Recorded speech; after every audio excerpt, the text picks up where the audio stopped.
குரு வாழ்க, குருவே துணை, குரு அடி போற்றி. 2024 குரோதி வருடம் அக்டோபர் மாதத்தின் பலாபலன்கள் ஒவ்வொரு ராசிக்கும் எப்படி இருக்கும், என்ன செய்ய போகிறோம் அப்படிங்கிறத, என்ன செய்யலாம், என்ன செய்யக்கூடாது, என்ன விதமான வழிபாடுகள் உகந்ததாக இருக்கும், ஒவ்வொரு நட்சத்திரங்களுக்கும் என்ன விதமான பலன்கள் இருக்குது அப்படிங்கிறத பற்றி விரிவாக பார்க்க போகிறோம். அந்த வகையில் இப்போ பார்த்தீங்கன்னாக்க இந்த மாதத்தோட சிறப்புகள் என்னென்ன இருக்குது அப்படிங்கிறத பற்றி நம்ம முதல்ல பார்க்கணும். இப்போ அக்டோபர் 2ஆம் தேதி அப்படின்னு எடுத்துக்கிட்டோம்னா அமாவாசை திதி வருது. இந்த அமாவாசை நன்னாள் அப்படிங்கிறது பார்த்திங்கன்னா முன்னோர் வழிபாடு, குலதெய்வ வழிபாடு, பித்திருக்கள் வழிபாட்டுக்கு உகந்த நாட்களாக இருக்குது. அடுத்து அக்டோபர் 3ஆம் தேதி பார்த்திங்கன்னா நவராத்திரி பூஜைகள் ஆரம்பம். அக்டோபர் 11ஆம் தேதி அப்படின்னு எடுத்துக்கிட்டோம்னா சரஸ்வதி பூஜை, ஆயுத பூஜை அப்படிங்கிற ஒரு விஷயங்கள் பூஜை ஆரம்பம்.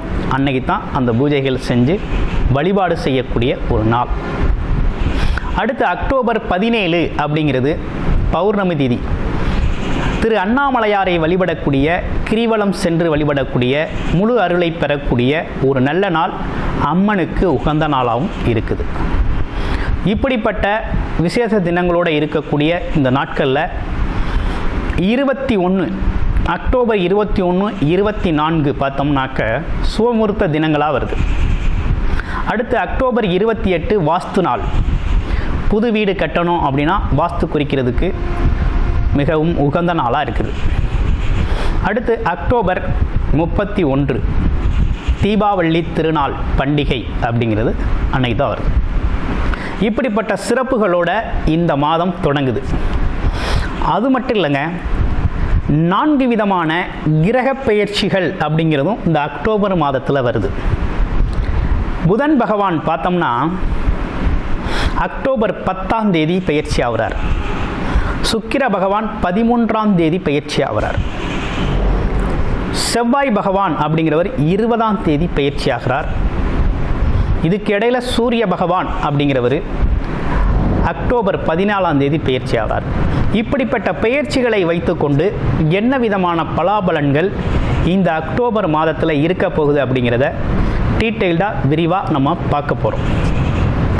அந்த வகையில் உங்களுக்கு ஏதேனும் இலக்கண அடிப்படையில் உங்களுடைய பிறப்பு ஜாதகம் எப்படி இருக்குது, விதி அமைப்பு எப்படி இருக்குது, இப்போ இருக்கக்கூடிய கோச்சார நிலைகளுக்கும் தசாபுத்தி பலன்களும் எப்படி இருக்குது, என்ன செய்யலாம் அப்படிங்கிறத பற்றி விரிவாக பார்க்கணும் அப்படின்னா டிஸ்பிளேயில் தர நம்பருக்கு கால் பண்ணி அப்பாயின்மெண்ட் ஃபிக்ஸ் பண்ணிக்கிட்டு உங்களுடைய பிறப்பு ஜாதகத்தை முழுமையாக நீங்கள் பார்த்துக்கலாம். இப்போ நம்ம பார்க்க போகிறது ஒவ்வொரு ராசிக்குமான கோச்சார பொது பலன், அக்டோபர் மாதத்திற்கான பொது பலன்களை நம்ம இப்போ பார்க்க போகிறோம். அந்த வகையில் இப்போ உங்களுடைய ராசிக்கு எப்படி இருக்குது அப்படிங்கிறத இப்போ நம்ம விரிவாக பார்க்குறோம். வாங்க பார்ப்போம். ரிஷபராசி நேயர்களுக்கு இந்த அக்டோபர் மாதத்தை பலாபலனை எடுத்து பார்க்குறோம். எப்படி இருக்குது அப்படின்னு பார்த்தீங்கன்னா, உங்களுடைய ராசிநாதன் சொல்லக்கூடியவர் எப்படி இருக்கிறாரு, சுக்கிரன் எப்படி இருக்கார் அப்படின்னு எடுத்துக்கிட்டோம்னா 6ஆம் இடத்துல ஆட்சி பலம் பெற்று நல்லா இருக்கக்கூடிய ஒரு நிலை அப்படிங்கிறது இருக்குது. அடுத்து ராசியிலிருந்து 2ஆம் இடத்துல செவ்வாய் பகவான் இருக்கிறார். அடுத்து 5ஆம் இடத்துல பார்த்தோம்னாக்க புதன், கேது, சூரியன் இருக்கக்கூடிய ஒரு அமைப்பு இருக்குது. எல்லாமே 10, 13, 17ஆம் தேதி வாக்கில் எல்லாமே மாறக்கூடிய, அதாவது எப்படின்னா உங்களுடைய 6ஆம் இடத்துக்கு, உங்கள் ராசியிலிருந்து 6ஆம் இடத்துக்கு மாற்றம் ஏற்படுது. அடுத்து பாருங்கள், உங்களுக்கு 10ஆம் அதிபதின்னு சொல்லக்கூடிய சனி பகவான் 10ஆம் இடத்திலேயே ஆட்சி பெற்று வக்ரவம் பெற்றிருக்கார். 11ல் ராகு பகவான் இருக்கக்கூடிய ஒரு நல்ல சூழ்நிலை அப்படிங்கிறது ஏற்பட்டிருக்கு. அப்போ இந்த மாதிரி அமைப்பு என்ன மாதிரி யோகத்தை தருது இந்த காலகட்டத்தில் அப்படின்னா, உங்கள் ராசியிலேயே குரு பகவான் இருக்கிறதுனால கொஞ்சம் மதிப்பு மரியாதை அப்படிங்கிற ஒரு விஷயம் நல்லா இருக்குது. என்ன கொஞ்சம் மனசில் ஒரு சின்ன சின்ன குழப்பங்கள் இருக்குது. இந்த காலகட்டத்தில் செய்யலாமா வேண்டாமா அப்படிங்கிறதெல்லாம் ஒரு குழப்பம் இருக்குது. அக்டோபர் 10ஆம் தேதிக்கு மேலே நீங்கள் உங்களோட காரியங்கள் நீங்கள் என்ற எண்ண ஓட்டங்கள் சம்மந்தப்பட்ட விஷயங்களை தாராளமாக முன்னெடுத்து செய்யலாம் அப்படிங்கிற ஒரு அமைப்பு அப்படிங்கிறது ரிஷபராசிக்கு ஏற்பட்டிருக்கு. ஓகேங்களா? அடுத்து 2ஆம் இடத்தில் இருக்கக்கூடிய செவ்வாய் பகவானால் என்ன மாதிரி விஷயங்கள் நடக்கும் அப்படின்னா, திருமணம் சார்ந்த பேச்சுவார்த்தைகள், அது சார்ந்த முயற்சிகள், குடும்பத்தில் ஒருவரை இணைத்து கொள்ளுதல் அப்படிங்கிற ஒரு விஷயம்லாம் அந்த காலகட்டத்துக்கு உகந்தது. அப்போ திருமண காரியங்கள், திருமணத்திற்கான எடுத்த முயற்சிகள்லாம் வெற்றி பெறக்கூடிய காலகட்டம் திருமணம் ஆகாதவர்களுக்கு. அப்போ திருமண பந்தத்தில் இருக்கவங்களுக்கெல்லாம் இந்த காலகட்டத்தில் ஒற்றுமை பலப்படக்கூடிய காலகட்டம். திருமணத்தை, அதாவது இந்த காலகட்டத்தில் தேவையான பொருட்களை, வீட்டுக்கு தேவையான பொருட்களை வாங்கி மகிழக்கூடிய, அடிப்படை தேவைகளை நிறைவு செய்யக்கூடிய ஒரு எண்ணங்களுக்கு, நீண்ட நாள் எண்ணங்கள் நிறைவேறக்கூடிய ஒரு நல்ல காலகட்டம் தான். அப்போ வேலை தொழில் வருமானம்லாம் எப்படி இருக்கும் அப்படின்னு பார்க்கையில், வேலை தொழில் வருமானம் அப்படிங்கிறது 10ஆம் அதிபதி சனி பகவான் 10லே வக்ரம் பெற்றிருக்கிறார். 6க்குடையவன், ராசிநாதனே 6க்குடையவன் ஆட்சி பெற்றிருக்கிறார். அப்போ வேலையை பொறுத்தவரையில் எந்த குறையும் இல்லை. தாராளமாக இந்த காலகட்டத்தில் உங்களுக்கு வேலை அப்படிங்கிறது உறுதியாக உண்டு. வேலை நல்லாயிருக்கும். வேலையை பற்றி ஒன்றும் கவலைப்பட வேண்டாம். என்ன ஒரு சிக்கல் அப்படின்னா, நீங்களாக அந்த வேலையில் போய் நீங்களாக புதுசாக இந்த காலகட்டத்தில் ஒரு புது பிரச்சனைகளை உருவாக்கிடக்கூடாது. ஓகேங்களா? ஆனால் வேலை நல்லா பிரமாதமாக இருக்குது. வேலை கிடைக்கிது. வேலை இல்லாதவங்களுக்கு வேலை கிடைக்கிது. வேலை பார்க்குற சூழ்நிலைகளும் உங்களுக்கு சாதகமாக அமையுது. அடுத்து தொழில் வியாபாரம் சார்ந்தவங்களுக்கு எப்படி இருக்குது அப்படின்னா, தொழில் வியாபாரம் சார்ந்தவங்களுக்கு வெற்றி தரும் வகையில் தான் இருக்குது. தொழில் சார்ந்த முயற்சிகள் வெற்றியடையும். புது முதலீடு செய்யலாம். ஆமாம், அது சார்ந்த வருமானங்கள் அதிகரிக்கக்கூடிய ஒரு நல்ல காலகட்டமாக தான் இருக்குது. அதே நேரத்தில் லாபஸ்தானத்தில் 11ஆம் இடத்துல ராகு பகவான் இருக்கிறது அப்படிங்கிறது மிகப்பெரிய பாக்கியம். உபஜயஸ்தானத்தில் இருக்கிறதுங்கிறது நல்ல அமைப்பு. அப்போ இந்த காலகட்டம் உங்களுக்கு என்ன செய்யும்னா, இந்த உபஜயஸ்தானத்தில் இருக்கக்கூடிய ராகு லாபத்தை இரட்டி பார்க்கக்கூடிய ஒரு அமைப்பை கொடுக்குறாரு. ஆனால் கொஞ்சம் கவனமாக செயல்படணும். உங்களுக்கு அனுபவம் இல்லாத துறைகளில் முதலீடுகள் அப்படிங்கிறத செய்யக்கூடாது அப்படிங்கிறது அமைப்பு.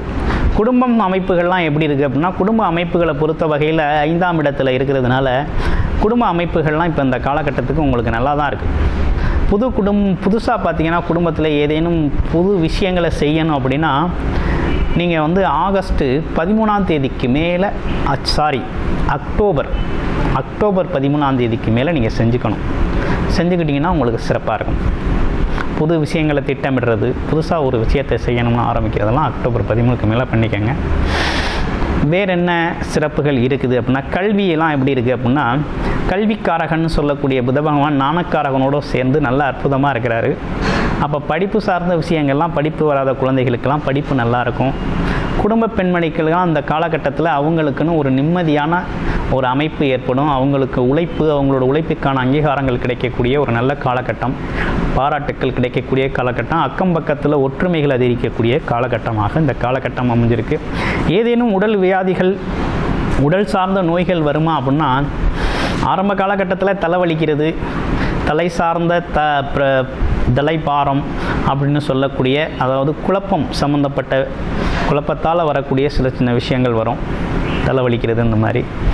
அதே நேரத்தில் பிற்பகுதியில் அப்படின்னு எடுத்துக்கிட்டோம்னா, அதாவது அக்டோபர் 13ஆம் தேதிக்கு மேலே பார்த்தோம்னா சுகர் சில பேருக்கு கொஞ்சம் அதிகமாக ஏறி இறங்கும். மற்றபடி வேறு ஒன்றும் பிரச்சனைகள் இந்த காலகட்டத்தில் உங்களுக்கு இல்லை. பெரிய நோய்வாய்ப்படுதல் அப்படிங்கிறது இல்லை. கொஞ்சம் முதலீட்டு முறையில் பிஸ்னஸ் செய்யணும்னு நினைக்கிறேங்க, தாராளமாக முதலீடுகளை இந்த காலகட்டத்தில் முதலீட்டு முறையில் வருமானம் செலுத்தலாம், வருமானம் எடுக்கலாம் அப்படிங்கிற அமைப்பு அப்படிங்கிறது இருக்குது. சரி, ஓகே. நட்சத்திரங்களுக்கு எப்படி இருக்குது அப்படிங்கிறத பார்க்க போகிறோம். கார்த்திகை நட்சத்திரத்தை பொறுத்த வகையில் இந்த காலகட்டத்தில் என்ன செய்யலாம் அப்படின்னா, குலதெய்வ கோவில் வழிபாடு, அது மட்டும் இல்லாமல் நீண்ட நாள் ஆசைகள் நிறைவேறுதல், குழந்தைகளோட தேவைகளை நிறைவேற்றுதல், இப்படிப்பட்ட விஷயங்களுக்கெல்லாம் உங்களுக்கு சாதகமான சூழ்நிலை இருக்குது. ஆமாம். அதே நேரத்தில் கவர்மெண்ட் செக்டாரில் ஏதேனும் வேலை நடக்கணும் அப்படின்னா இந்த காலகட்டத்தை பயன்படுத்திக்கலாம்.